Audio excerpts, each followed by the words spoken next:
Afternoon, everybody. Home from work. Beautiful day. Can't believe it. Just a few clouds, not a breath of wind. Haven't got any place special to go, but we're going to go bushcatting. Right along. Right, here we go. As you can see, the sun's getting low, so we're chasing our shadow here. I always like chasing my shadow. Starting to get just a little bit of color in the trees right off to the left here. You can see some of the yellow right there in those littler trees. But there's pockets of, must have been cooler air or just the right conditions. We get hopped over here. You can see there's a whole strip right there, the other side of the 4-lane, that's all colored up nice. Very small patches of this. We went to the beach and back.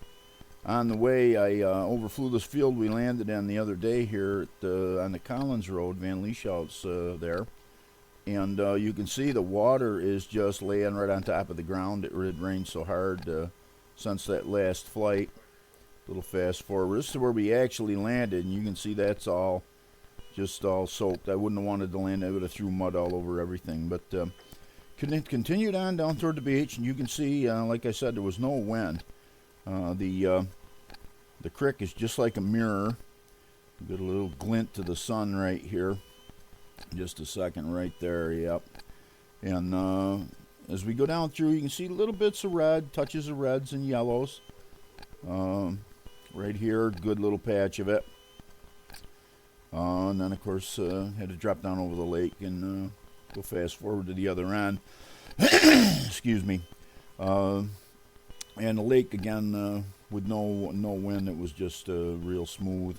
Nobody out there, not a boat to be seen, but hop back up over and overflew Dave's, and you can see there's water laying here too. It had rained like couple 3 days since I flew the last time, but a little water here on the end too. So we headed back toward home, looking for colors in the trees, and there's just not much yet. Over State Bridge and out into the woods here, and here's a spot.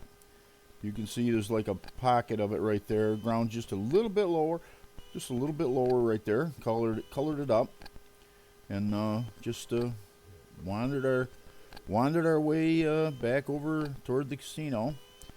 And as we get over here to the thruway, and there's another little pocket of reds and yellows right there. Dark colors too. Not really bright yet.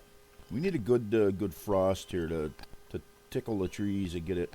And then you got to catch it before the rain strips the leaves off. That's the key. So we flew over the casino and golf courses, and went over and overflew Charlie's to say hello, and circled around. And the fast forward when there's no wind is nice and steady, gives you a nice ride over the area. And we circled around over to the Bosie School, landing to the east, so we don't have to taxi back. And you'll notice right here, you can see that to the right there in front of the propeller, there's like a crescent of trees that are different color right there. And I'm laying that to that being the swampy area. You can't see the water down there in the forest floor, but that area is a little wet, so that's probably why the trees are a different color there. But here we are, slipping it down in. You'll notice the shadow is a little sideways because I got the airplane sideways. And we just let it down in. We get it slowed down. You want to land it, and you just straighten it up. Just let it ever so gently touch the wheels on the ground. Hope you enjoyed the leaf peeper ride this afternoon. Glad you came.